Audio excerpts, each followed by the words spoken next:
कहानी के पार्ट 2 में और दूसरा वाला लड़का बोलता है कि जैसे एक्सपर्ट था हमारे सीनियर ब्रदर से, ये एक ही हमले में उसे हरा दिया। और पिंक वाले लड़की बोलती है डीमन तुम सरेंडर कर दो और एक्सेप्ट कर लो तुम अपनी पनिशमेंट को। उसके बाद उन दोनों के सीनियर ब्रदर बोलता है मुझे माफ़ कर दो, मुझे पता है मेरा मेथड उतना जानलेवा नहीं है और ये एंशिएंट लैंड रिलेटेड है मेरे 1000 एटम वैली के, इसलिए मैं इसे जीतने के लिए कुछ भी कर सकता हूँ। उस लड़के के बात सुनने के बाद जुयान बोलती है मैं कोई डीमन नहीं हूँ, मैं सच बोल रहा हूँ। और जुआन की बात सुनने के बाद वो लड़का गुस्सा हो जाता है और बोलता है कि तुम बकवास बोल रहे हो, तुम्हारा स्किल और तुम्हारा शक्ल देख के पूरी पता चलती है कि तुम डीमन क्लैन की हो। उन सब की बात सुन के फैंग गुस्सा हो जाता है और बोलता है कि चुप हो जाओ। और उस लड़के को बोलता है ब्रदर पहले मेरी बात सुनो, मुझे नहीं पता है कि ये डीमन क्लैन क्या है और मुझे नहीं पता है कि तुम उन लोग के ऊपर इतना गुस्सा क्यों हो, पर मुझे नहीं पसंद है कि कोई मेरे ऊपर स्वॉर्ड पॉइंट करके रखे।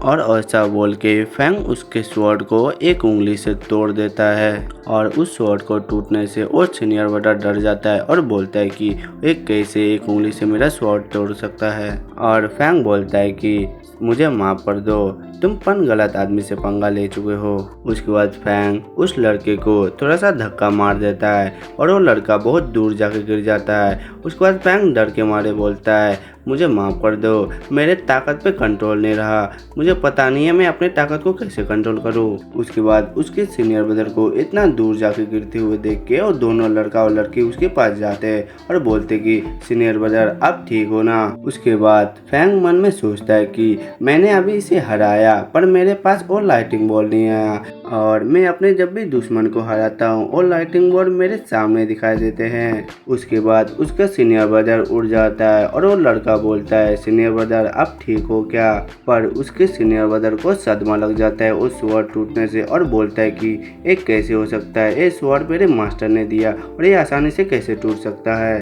उसके बाद उस सीनियर ब्रदर की तरफ जुआन देख के बोलती है कि मैंने तुम्हें पहले ही बोला था ये लड़का मुझसे भी ज़्यादा ताकतवर है। और वो बात सुन के वो लड़का बोलता है कि मुझे माफ़ कर दो, मेरा नाम बाई चैंग है और मैं अपने आंखों से देख नहीं पाया कि आप कितने ज़्यादा ताकतवर है, इसलिए मुझे माफ़ कर दे। और सीनियर मैं क्या आपका नाम जान सकता हूँ और आप कौन से रियलम में हो। उस लड़के के बात सुन के फैंग और सीनियर उसकी तरफ देखता है और फैंग सोचने लगता है और फैंग उसके सिर में से स्पिरिचुअल व्हील को निकालता है जो गोल्डन कलर का रहता है। उसके बाद फैंग सीनियर से पूछता है कि सीनियर आप क्या देख के बता सकते हैं मैं किस रियलम में हूँ। और सीनियर उस गोल्डन व्हील को देख के बोलता है कि हालांकि तुम अपने स्पिरिचुअल व्हील को निकाल दिए हो पर तुम ऑर्डिनरी इंसान ही रहोगे, पर तुम्हारा स्पिरिचुअल व्हील को देख के हम कह सकते हैं कि तुम एक दाओ स्टेज रियलम में पहुँच चुके हो। उस सीनियर के बात सुन के वो तीनों लड़का लड़की चौंक जाते हैं और बोलते कि ये असल में एक दाओ स्टेज रियलम का राजा है। उस तीनों जन की बात सुन के सीनियर गुस्से से बोलता है कि ये क्या बोल रहे हैं और कौन ये बकवास कर रहा है, क्या दाओ स्टेज रियलम भी राजा बनने का लायक है, इस दुनिया को क्या हो गया है। उस सीनियर के बात सुन के फैन मन में सोचता है कि पुराना समय चेंज हो चुका है, 3000 साल बहुत काफ़ी होते किसी शहर को बनाने के लिए और किसी को ख़त्म करने के लिए।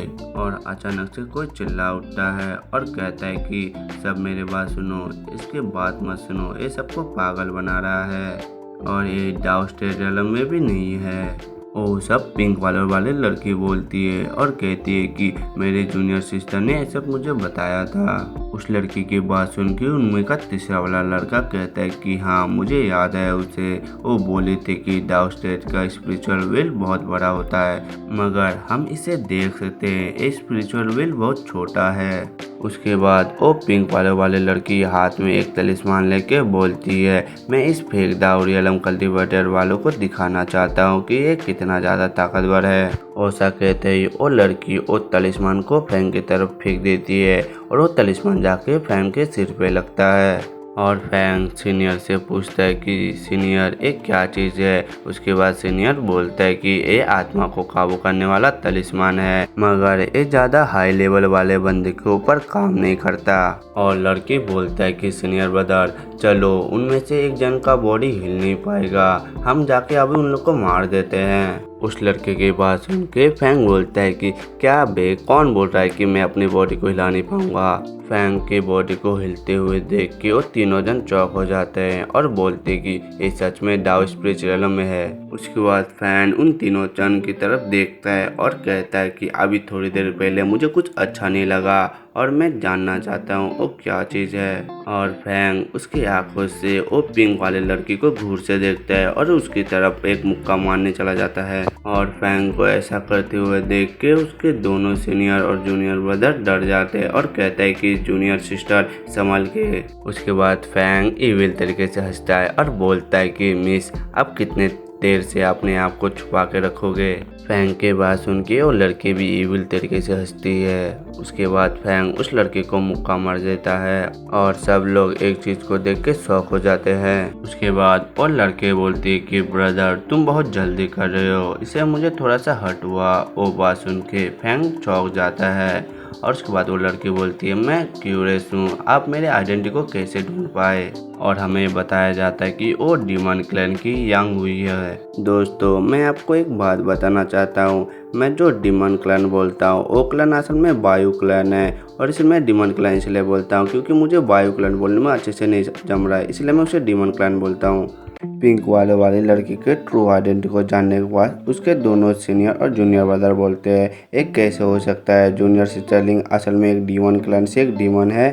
उसके बाद फैंग उस डीमन वाली लड़की को कहता है तुम्हारा एक्टिंग और इल्यूजन वाला टेक्निक बाकी को फूल बना सकता है, मुझे नहीं, क्योंकि वो बहुत बकवास था। दोस्तों उन तीनों में से जो सबसे बड़ा वाला सीनियर ब्रदर है उसका नाम बाई चंग हाई है, इसलिए मैं उसको बाई बोलूँगा आपसे। बाई मन में सोचता है कि ए फैंग कैसे बात कर रहा है, डीमन क्लैन के डीमन और मिस्टीरियस होते हैं और ये उनका एक्टिंग को बकवास समझता है। उसके बाद फैंग की बात सुन के यांग को बहुत गुस्सा आता है और बोलता है कि क्या तुम्हें मेरा एक्टिंग बहुत बकवास लगा। उसके बाद फैंग बोलता है कि मैं अगर सच बोलूँ ना, वो जो तुम्हारा एक्टिंग था बहुत घटिया था, बहुत बहुत ज़्यादा घटिया। और फैंग की बात सुन के यांग को बहुत ज़्यादा गुस्सा आ जाता है।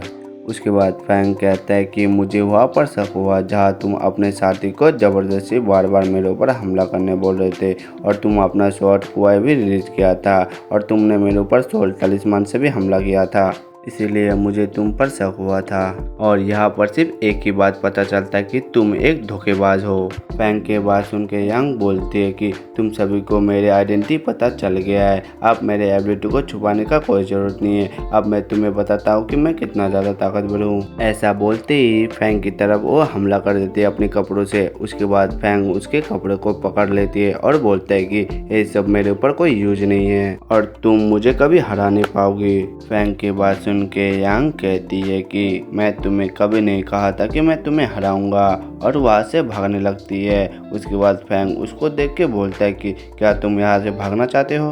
अगली सीन में उन दोनों को भागते भागते एक खाई के पास आ जाते हैं और फैंग बोलता है कि रुक जाओ, मैं आपको कह रहा हूँ कि आप सरेंडर कर दो क्योंकि आगे भी रास्ता खत्म हो गया है, आप किधर भी नहीं जा पाओगे। उसके बाद वो लड़की वहाँ से कूद जाती है और फैंग देख के डर जाता है और बोलता है कि क्या तुम यहाँ से भागने वाले हो।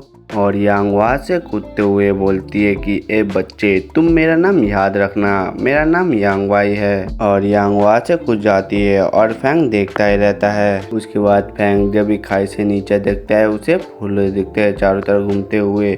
उसके बाद उसे शक होता है, बोलता है कि यहाँ पर कुछ गड़बड़ है। और फैंग के पीछे से वो बाई बोलता है क्या वो डीमन लड़की यहाँ से जंप मार दी। बाई की बात सुन के फैंग बोलता है कि नहीं, मुझे उसका हो रहा यहीं पे महसूस हो रहा है। उसके बाद फैंग अपने आंखों से आजू बाजू देखता है और फैंग यांग का औरा ढूंढ लेता है जो पेड़ में से आ रही होती है। और फैंग उस पेड़ के पीछे देख के बोलता है कि चुपना बंद करो, मुझे पता है कि तुम वहाँ हो, इसलिए बाहर आ जाओ चुपचाप। और फैंग की बात सुन के यांग बाहर आती है पेड़ के पीछे से और बोलती है कि मुझे लगा था कि तुम्हें इतना काफ़ी होगा बेवकूफ़ बनाने के लिए। यांग की बात सुन के जू फैंग के पीछे से बोलती है कि तुम्हें हराने की बहुत ज़रूरत है और फैंग बोलता है कि हाँ तुम सही बोल रहे हो। उसके बाद जू दूसरे साइड से बोलती है तुम किससे बात कर रहे हो और फैंग बोलता है कि मैं तो तुमसे बात कर रहा हूँ। उसके बाद फैंग अचानक से चौंक जाता है क्योंकि फैंग के सामने दो जुयान आ जाती है और दोनों जुयान बोलते हैं कि तुम्हारी हिम्मत कैसे हुई मेरा शक्ल लेने के लिए।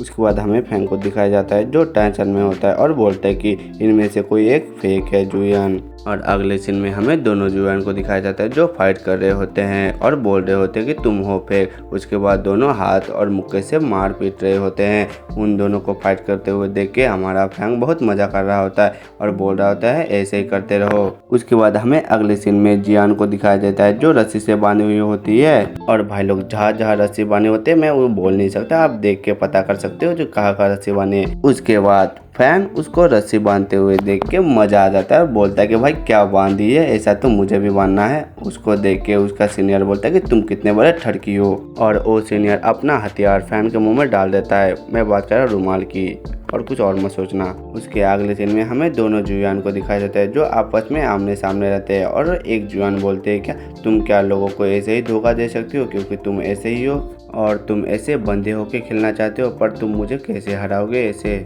और दोस्तों तुमने एक बात नोटिस किया है क्या, इन दोनों का संतरा थोड़ा छोटा बड़ा है। उसके बाद जियान अपने हाथों से दूसरे वाले का रस्सी टाइट कर देती है। उसके बाद हमें दूसरे जियान को दिखाया जाता है जिसका रस्सी टाइट हो रहा होता है। आप तो देख ही लो कहाँ टाइट हो रहा है, अब मैं बताने की कोई जरूरत तो है नहीं, देख लो ऐसे ही। उसके बाद नकली वाली जुयान गायब हो जाती है फूल बन के और असली वाली उसे देखता ही रहता है। और डुप्लीकेट को ऐसे भागते हुए देख के असली वाली बोलता है तुम कहाँ जा रहे हो, और कहती है कि वो कहाँ चले गए, मैं बहुत लापरवाही हो गया था जो मैं उसको भागने दिया। उसके बाद बाई चांग फैन को कहता है तुम्हारा शुक्रिया हमारी जान बचाने के लिए, अगर आप हमारी मदद नहीं करते तो हम लोग अभी बहुत बड़ी मुसीबत में होते।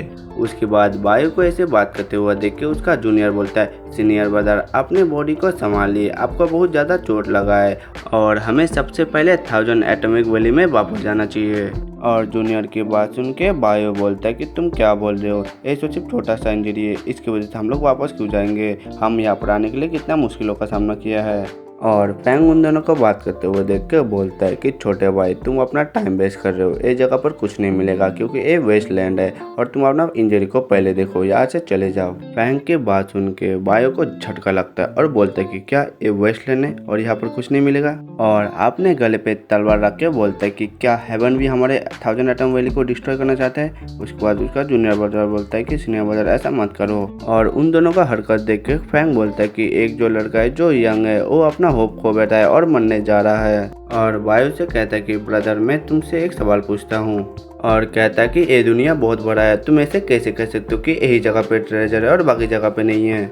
इसके अलावा तुम्हें सच में लगता है कि ये ट्रेजर तुम्हारे 1000 एटम वैली को रिवाइव कर देंगे, अगर ऐसा ही है तो ये ट्रेजर को खुद कल्टीवेट करने क्यों नहीं देते। फैंग की बात सुन के बायो चौक हो जाता है और फैंग से पूछता है तो क्या है 1000 एटम वैली का इम्पोर्टेंट थिंग। और फैंग एंजल के रूप में आ जाता है और बोलता है कि तुम्हारे लोग सबसे इम्पोर्टेंट हैं और बहुत सारा ज्ञान फैलता है जो हमारे काम का नहीं है। उसके बाद बायो को दिखाया जाता है कि वो शौक हो जाता है और फैंग मन में सोचता है कि पुराने तरीके को इस्तेमाल करके अभी के लोगों को बेवकूफ़ बनाना बहुत आसान है। उसके बाद बायो फैंग से बोलता है कि सीनियर मैं समझ गया, और फैंग बोलता है कि मुझे बताओ तुम क्या समझे। और बायो बोलता है कि हमें कभी हार नहीं मानना चाहिए जितना भी मुश्किल हो, और हमें कभी रुकना नहीं है क्योंकि रास्ता कभी ख़त्म नहीं होता। अगर मैं ऐसे ही 1000 एटम वैली में ऐसे ही रहा तो मेरे को हमेशा रोका जाएगा, इसलिए मैं जब भी रिटर्न जाऊंगा मैं अपने चीफ डिसेबल पोस्ट से रिजाइन ले लूंगा। उसके बाद फैंग को उसके बात सुन के बहुत बड़ा झटका लगता है और बोलता है कि इस चूतिए को मैं क्या समझा और ये क्या समझा, मैं अभी इसके मुंह पे चमाट मारना चाहता हूँ। उसके बाद बायो के जूनियर ब्रदर रोते हुए बोलता है कि सीनियर ब्रदर आप रिजाइन नहीं मार सकते, और हेक्सॉन कोड भी हमारे 1000 एटम वैली में हमला कर रहा है, अगर उस टाइम पे आप छोड़ दोगे तो हमारा 1000 एटम वैली में क्या होगा। उस जूनियर का बात सुन के फैंग पूछता है तुम्हारा 1000 एटम वैली को क्या हुआ और हेक्सॉन कंट्री तुम्हारे ऊपर हमला क्यों कर रहे हैं। उसके बाद बायो फैंग को कहानी बताता है और बोलता है कि ये बहुत लंबी कहानी है, हेक्सॉन कोड पूरी दुनिया को हराना चाहता था पर वो हमारे सामने बहुत कमजोर था और उस समय हेक्सॉन कोड हमारी सारी बातें मानती थी।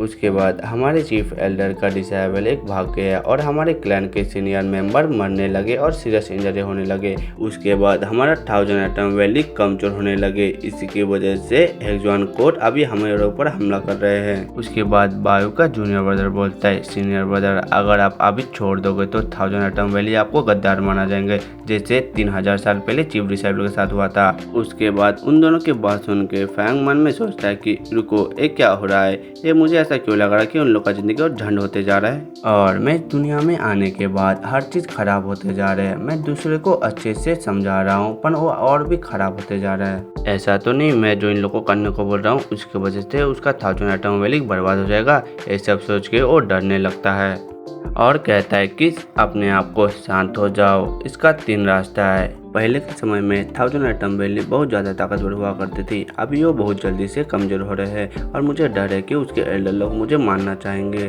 अगर मैं हेक्सवन एम्पायर के बुरा साथ चला जाऊंगा वो मेरा सिर को काटने के लिए मेरे पीछे पड़ जाएंगे और इस दुनिया में मेरे पास कोई ऑप्शन नहीं है। मुझे लगता है कि मैं भूख से ही मर जाऊंगा।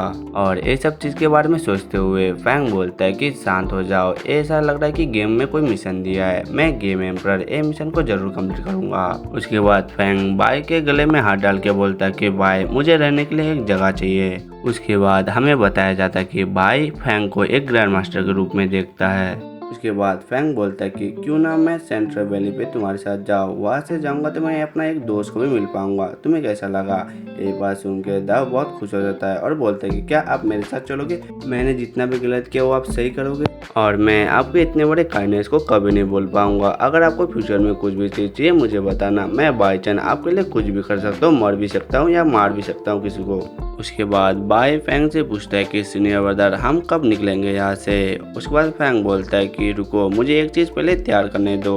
उन दोनों को ऐसा बात करते हुए देख के सीनियर गुस्सा हो जाते हैं और फैंग का नाम लेते हैं। उसके अगले सीन में हमें सीनियर के ओरिजिनल बॉडी को दिखाया जाता है जहाँ पर सील रहते हैं। उसके बाद सीनियर गुस्से से सिर पकड़ लेता है और बोलता है कि मैं उस बच्चे का बॉडी तक अभी तो कब्जा भी नहीं कर पाया, उल्टा वो मेरा एनर्जी भी ले लिया। अब देखो चूते को यहाँ से जाना चाहता है दूसरों के साथ और डॉल को सुई चुबाते हुए बोलता है कि मैं एक बार यहाँ से बाहर निकल जाऊँ, उस साले को मैं तो छोड़ूंगा नहीं।